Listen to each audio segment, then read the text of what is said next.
So fundamentally, let us understand the desires. Even to get enlightened is also a desire. So let us understand the desires. The desires of men, both man and woman. The desires can be classified into two categories. The desire which seeks enlightenment and the desire which seeks the nature. In other words, the desire which seeks what is within you and the desire which seeks what is outside of you. So the desires can be classified into two things.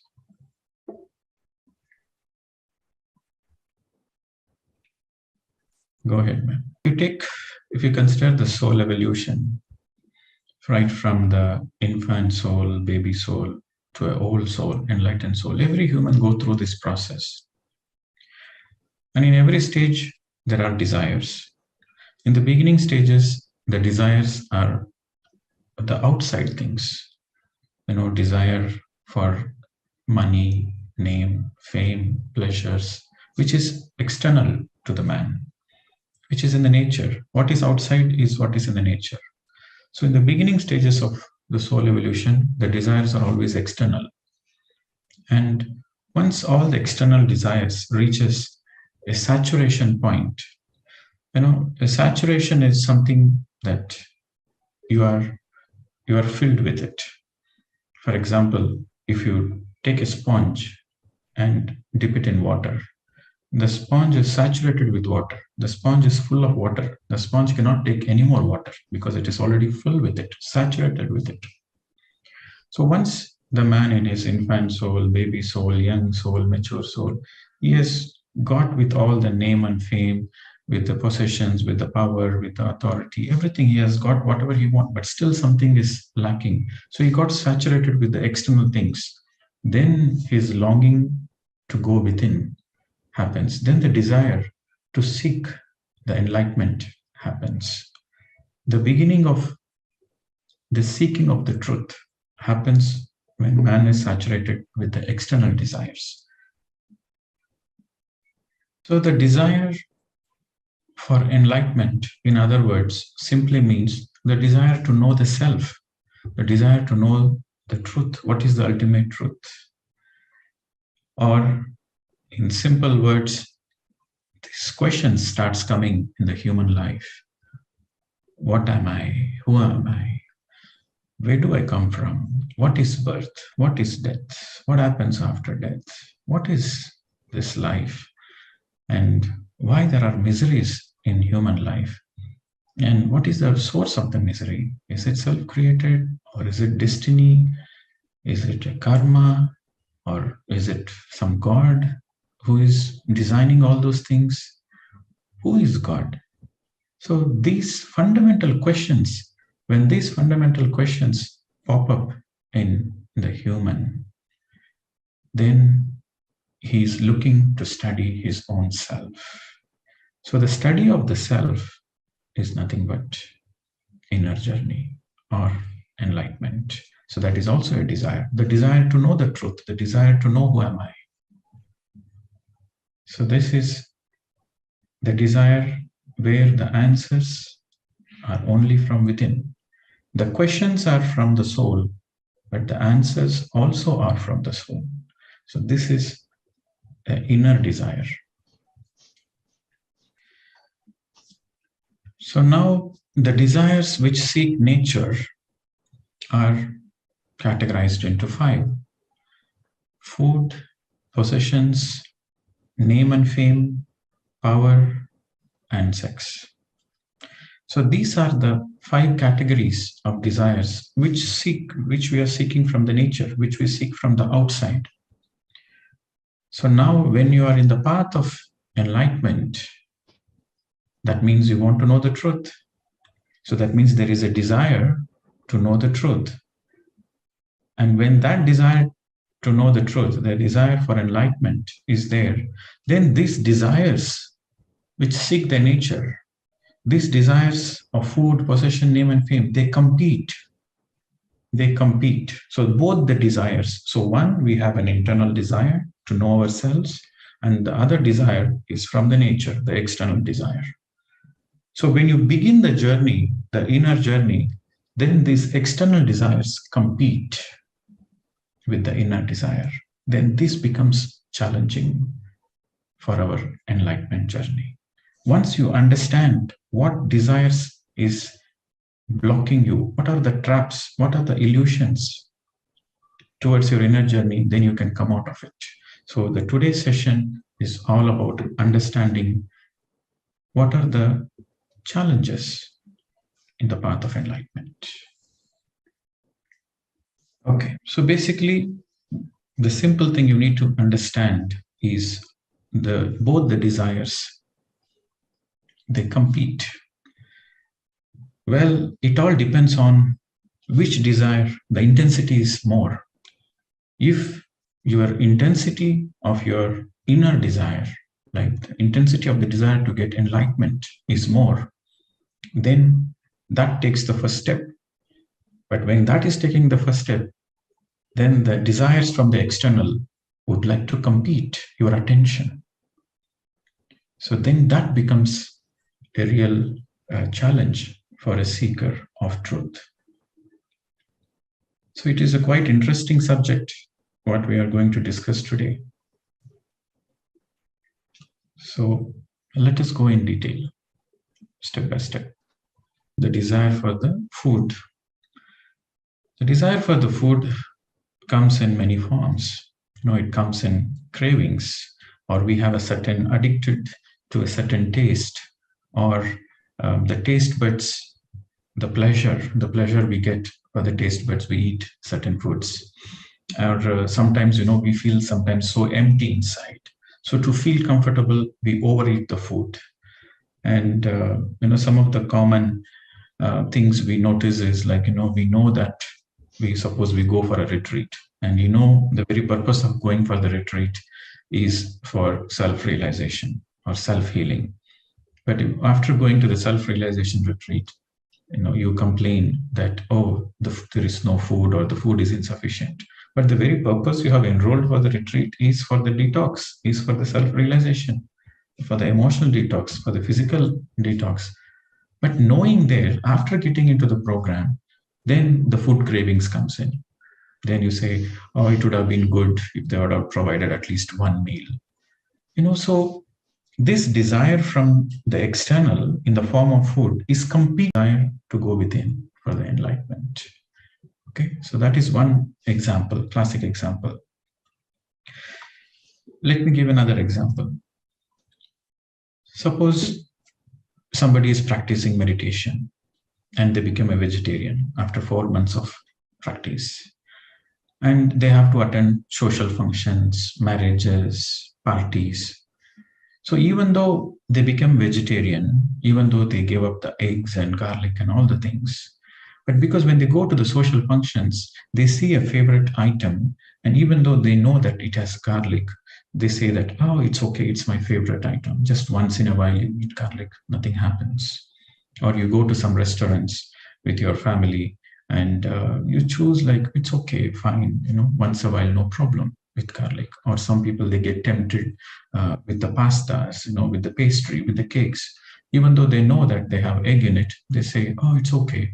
It's been a long time I've eaten this, so that's fine. So they give up, because that means the desire for the food takes over your desire to go deep into meditation, because that when you eat garlic, it impedes your intense meditation process. So knowing that, you scramble to the external desires. So what happens in this example? She couldn't meditate very intensely, and sooner or later, her desire for the food takes over, and she's distracted. And instead of doing everyday meditation, she will do only once in 2-3 days a week. So her meditation journey slows down, right? This is an example. Okay. So you have to know the energy perspective of the food as well. When you're eating meat, fish, or seafoods, or eggs, or garlic, it impedes the cosmic energy you absorb during your meditation process. So when you understand the energy perspective, And also when you understand my desire for the food is a stumbling block for my desire to get enlightened, then it is easy to give up that desire. When you say, even for example, in this 11 days retreat, we say that eat light food and eat fruits in the night, salads in the night, eat light food so that you can do more intense meditation. So even then, some people, if they are not sincere or if they have too much desire for the food, then would say, okay, it's an online program. Who will see what I'm eating? I'll just continue my own way of eating. So then you don't get the benefit of the program. Then your journey towards enlightenment is getting impeded. So we have to understand that the food desire plays a role, a very important role in your desire for enlightenment. Always remember, your desire for enlightenment is true. Your desire for enlightenment is real. But your desire for the external things is also competing. So you have to be aware of it. So exercising self-control is very important if you want to overcome this desire. This is one of, I call it as 5 traps. Call it as a 5 traps. Traps for, see, these desires are not bad, but when you have the desire for enlightenment, then this becomes a traps. So the number 1 trap is the food. And again, I repeat, the desire for food is nothing wrong in it. For a baby soul, for an infant soul, for an adult soul, there is nothing wrong in it. But when your desire is for the truth, then it becomes an obstacle. So you have to be aware of it. So exercising self-control, that means fasting. 1 day of fasting, that means you take only liquids, you take only juices, no solid food 1 day. It gives you a discipline. Fasting gives you a discipline. Practicing mauna gives you a discipline. And don't meditate with having full stomach. First of all, you should never eat full stomach. Any point of time, you should always eat 3/4 of the stomach, not full. Half stomach is ideal. But 3/4, if the food is so tasty, 3/4. But don't eat full stomach, it is not good for the health. And if you eat full stomach, you wait 1 or 2 hours, at least 1 hour before you sit for meditation. If you eat full stomach and then meditate, then you cannot meditate deeply. Then sooner or later, you will be disappointed with your meditation. So you have to be aware of all those things, my dear friends. Now let's go for the desire for possessions. This is the second one. Now, the desire for possessions, you feel attracted. Possessions means materialistic things, like handbags, watches, dresses, slippers, shoes, wardrobes, new furniture, houses, electronic gadgets, anything you possess. There is a desire to possess certain thing. So that desire also is one of the traps in the path of meditation. And there is nothing wrong in having what you need. But when it goes beyond what you need, you are possessing things which goes beyond your need, then it becomes a trap. I'll tell you an example. Well, let's say a person has been practicing meditation and then, he's an IT guy and he got interest in the gadgets and he's always checking online, Amazon, Flipkart, and to find the new mobiles and new gadgets. And so most of the time he's occupied with this. His passion is towards electronics. So most of the time he's passionate towards that and he's finding what are the latest things available. So what is happening is, instead of the time he can dedicate to read the books or to practice the group meditation or to have a satsang or to meditate, he's spending most of the time on the mobiles, on the electronic gadgets. And that is also a distraction. So that is a distraction for his enlightenment process. So it's just an example, but you can take this example for anything, not only for electronics, for clothing, for shelter. Some people, they have desire to possess too many houses. They are not satisfied with one. They want a holiday home. They want one more house in another city. So needing more than, desiring more than what you need. See, in the path of spirituality, you have to be very aware what you need, what you want. Needs are essential. What you need is food, clothing, shelter. That is a need. So the desire for the need is nothing wrong. But you desire for more than what you need, then that becomes an obstacle in your spiritual journey, my dear friends. So when this desire for the possessions increases, then it becomes greed. So greed simply means you want more than what you need. When you want more than what you need, that becomes a greed. And this greed is the chief source, is the main source of all the sorrows, of all the miseries of life. Now, the only way to come out of the greed happens because of lack of meditation. Because when there is no meditation, there is no awareness. So naturally, the greed comes in. But the more and more you do regular meditation, you come out of the greed. And every day, before you go to bed, you should always remind yourself that in my life, am I having anything more than what I need? Anything more than what you need is going to be a stumbling block in your journey. So share it with others. Anything more than what you need, always you share it to others. That helps in good karma, and that also helps you to let go of the greed. So when you let go of the greed, that helps you to focus your time, your energy into the self-realization process, into the inner journey. And the motivation of your life, any work you do, any job you do, any project you do, anything you do, the motivation should be based on your needs and not by your greed. So that, see, when your motivation is based on the needs, then you will focus all the time and attention and energy towards your inner journey. But when you are motivated towards the greed, then you are going far away from the enlightenment process, because this desire is competing with your enlightenment desire.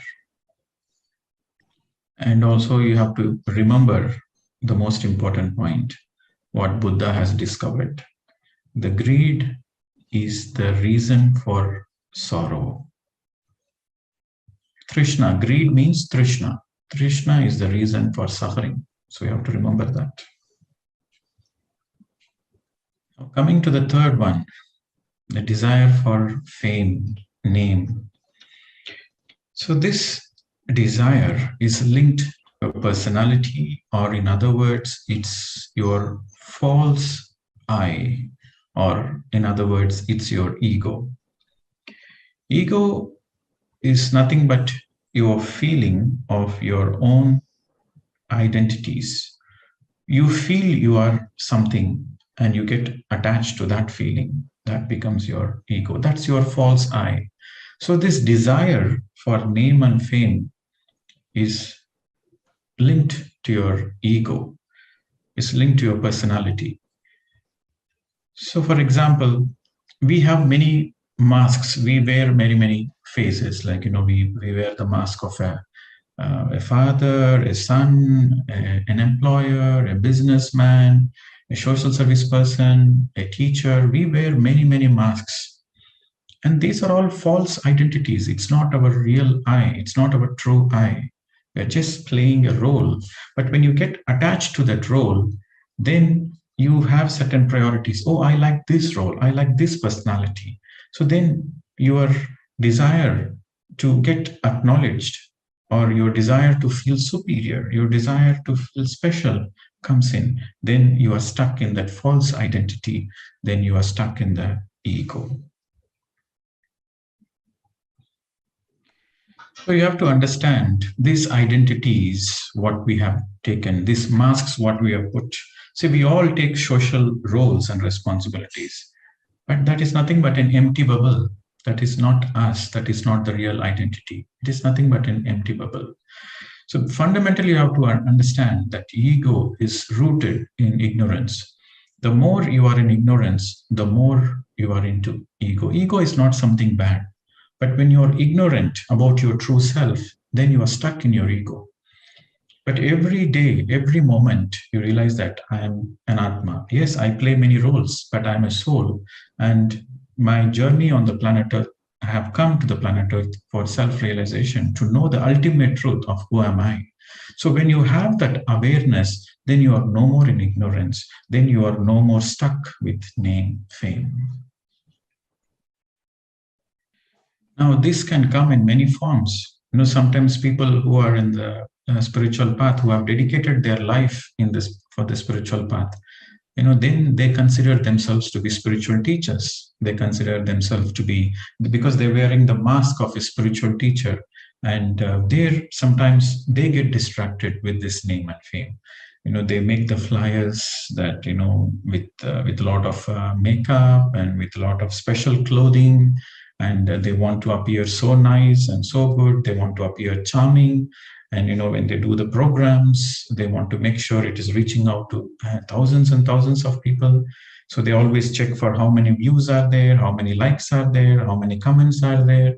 So they get stuck in this cycle of desire for name and fame, forgetting that the very purpose is to know the self, but not to get identified as an organizer of spiritual programs or as a teacher.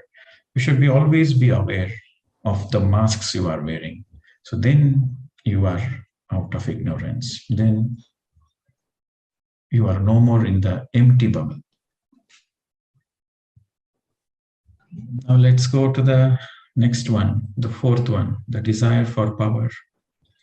So when it comes to the power, then it's always the desire for control, or feeling special through spiritual gifts, having the siddhis. This is again a big trap, a very big trap, and illusions. So this is another area where it becomes, the desire for power actually comes as a direct competitor for the desire for enlightenment. Now, the classic example is Ravana.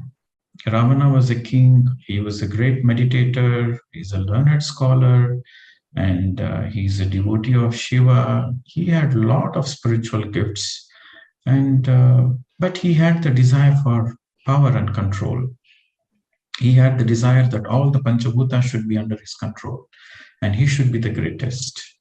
And whatever he desired, he should get it. Everybody should listen to him. So because of this power, even though he is a meditator, even though he is a sincere meditator, a great meditator, but this desire for power has come in direct competition with his desire for enlightenment. And then in the end, he has to be killed by Rama because he has become an obstacle for many others' enlightenment process. So he has become a Rakshasa, he has become a demon, he has become a real demon. Now, this is how the desire for power is. This is a classic example. And this is a real example which one of our meditators in the initial days many years ago. So I don't want to, it's a pseudonym, it's not the real name. But this is a real example where they were doing a regular meditation, intense meditation, and suddenly he got a third eye activated and astral travel started happening, started channeling the astral masters, and he got the great gifts of telling the future of other people by holding the hands. So with that gift, what happens? He stopped practicing in groups because he starts feeling that he has become enlightened already.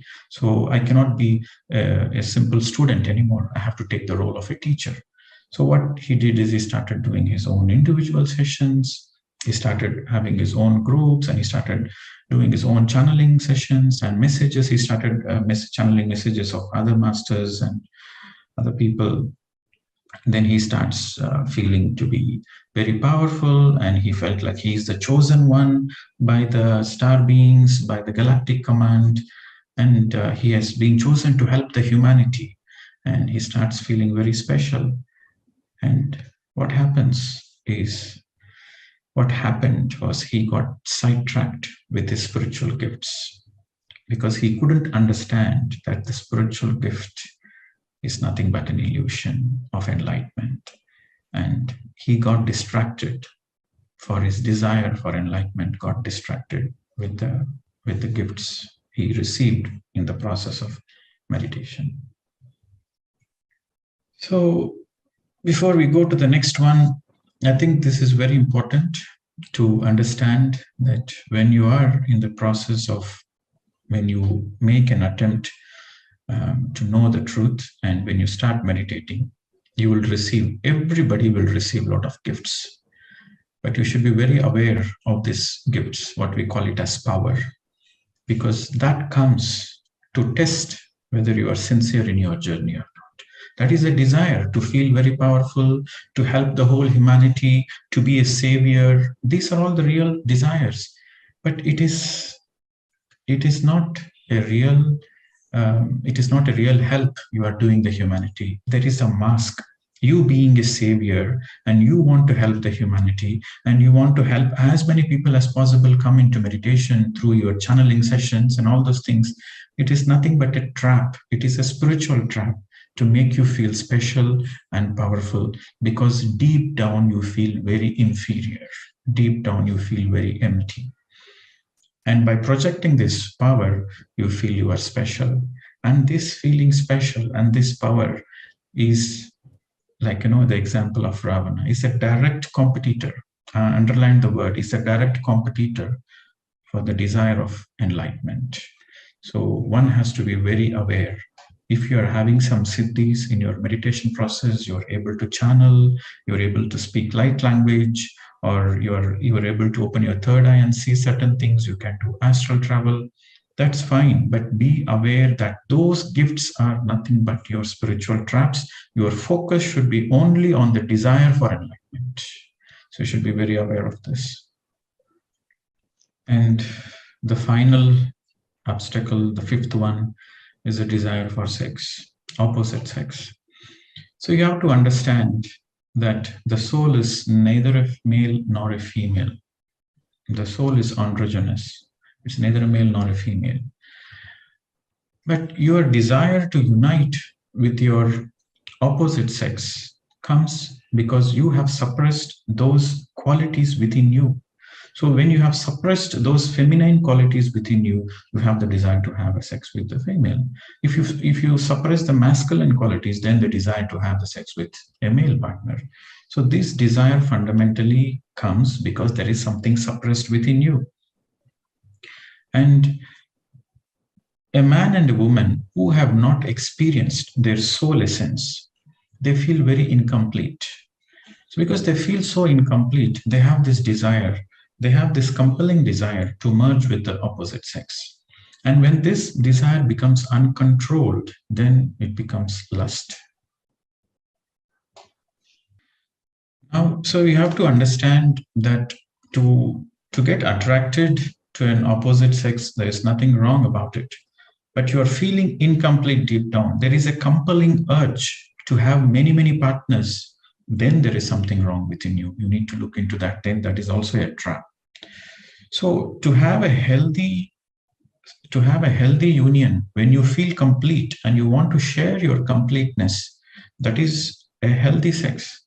But when you're feeling incomplete and you want to feel the incompleteness through getting attracted with an opposite sex, that is something not right. So you have to be aware of what is happening within you, because this is a major obstacle in the path of spirituality, in the path of enlightenment. Okay, so let me tell you an example here. So a person is practicing meditation for 10 years, is happily married, and he has 2 children, and his whole family meditates. All is good. But this desire for sex comes in the most unexpected ways, or because this desire is like a seed, and this seed will sprout in the ways which you cannot even imagine. For example, this fellow who is already a happily married person and is a meditator for 10 years, but deep down he feels incomplete, right? Deep down he is not complete because he never felt his own soul essence. He is meditating. It's okay, but he is not sincere in his meditation. He is not sincere towards the enlightenment process. He is just doing meditation. So he never felt his soul essence. when he never felt his soul essence. He never felt his soul essence because to get enlightened was not the priority number one. He didn't do Sajjana Sangatya, he was not doing Swadhyaya. His intensity towards enlightenment was not so deep. So he was superficially meditating. And then one day he hears that, okay, but he has this savior attitude. He wants to help the people. Now he has become a 10 years meditator. Now he has become a senior meditator. So he hear that, okay, somebody is getting a new beginner of meditation, is going through some issues, some emotional issues or some energy issues. So he hear that, okay, if you have sex with that person, then you are helping that person by giving the energy transfer. So that idea, that crooked idea got sprouted in his head and saying, okay, actually I'm helping another person. So he starts having sex with many, many people in the name of savior or in the name of helping or energy transfer and all those nonsense. So that has actually become an obstacle for his own enlightenment journey. So over a period of time, his thoughts changes into lust, and he is no longer authentic. He is no longer honest and truthful to his marriage. So when the authenticity is no more there, then he is not eligible to get enlightened. So he got distracted in his enlightenment path by his own desire for sex. So we have to understand, friends, fundamentally the soul has no gender.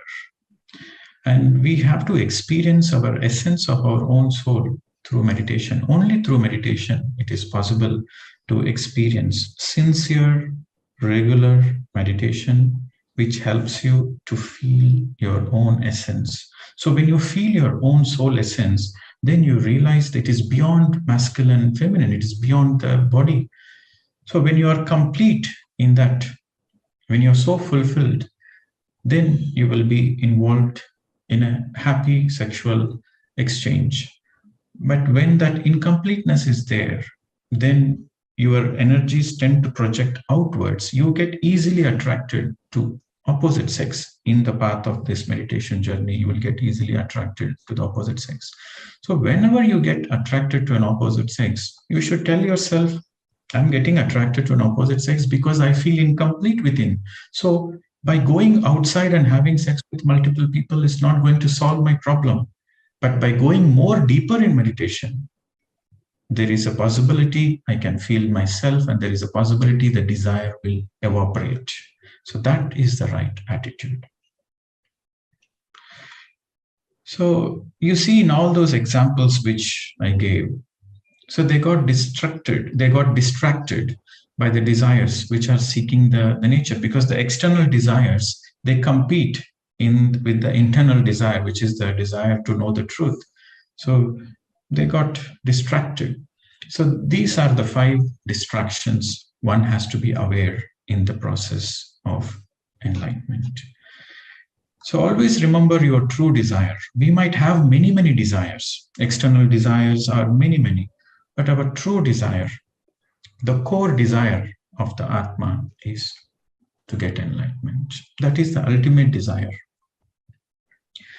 And the truth seekers, they don't miss the opportunity to practice meditation, individual meditation, group meditation, and they read regular spiritual books, and they join the satsangs, and they are very sincere. So the sincerity and seriousness, these two are the necessary ingredients. If you add these necessary ingredients in your practice of meditation, where you are sincere and serious, you are sincere towards knowing the truth. You are sincere towards knowing who am I, what is life, what is death, what happens after death, what is this very purpose of life. So that ultimate core, if you have that sincerity, I want to know only this, I won't be getting distracted by anything else. Yes, you might get distracted, but if you become aware that, yes, I have a desire for money, I have a desire for fame, I have a desire for sex, I have a desire for power, those desires are there, but my desire to the truth is much more deeper, much more greater, much more intense. The moment you become aware of it, then you divert your energies towards the desire of self-realization. And that is the path of the truth seeker. So the practice of the golden middle path is very much essential. Every day, yes, you check that, are you getting distracted? It is a self-check we have to do. Okay, am I getting distracted or am I in the path of the truth? So only the self-check. That's why the journaling is very important. The more you journal, the more you write down your feelings, your emotions, your desires. You write down, then it acts like a self-check. And you have to check that, are you getting distracted? Yes, unconsciously, many people get distracted. They come into the spiritual path, they are doing meditation, but unconsciously, without their own knowledge, they think they are practicing sincerely, they think they are in the right path, but they get distracted unconsciously. So this self-check, every day self-checking, every day questioning yourself, what is nitya, what is anitya, what is truth, what is untruth. So when you question these fundamentals of life every day, then you stick onto the path, my dear friends. And practicing the golden middle path is very, very important. What is golden middle path? Golden middle path means you are exactly in the middle. You are not too much into this, you are not too much into that. You are not too much into the left, you are not too much into the right. You are not too much into the spirituality, you are not too much into the physicality. Exactly 50%. 50% spirituality, 50% physicality. That means you take care of your family, you go to job, you take care of all the aspects of what the dharma you need to do, of the duties you need to do. But at the same time, 50% your focus should be on self-realization. So when your priority number one is enlightenment, and you are fulfilling all the roles and responsibilities equally, then you are in the golden middle path. So to practice golden middle path, it's not so easy for the beginners of meditation. But through awareness, the more and more you meditate sincerely, regularly, the more you read books, the more you do the Sajjana Sangatya, then your awareness increases. With more and more awareness, then you will be able to practice the golden middle path, where you are not running away from your responsibilities. You fulfill all the responsibilities, but still your priority is to know the truth.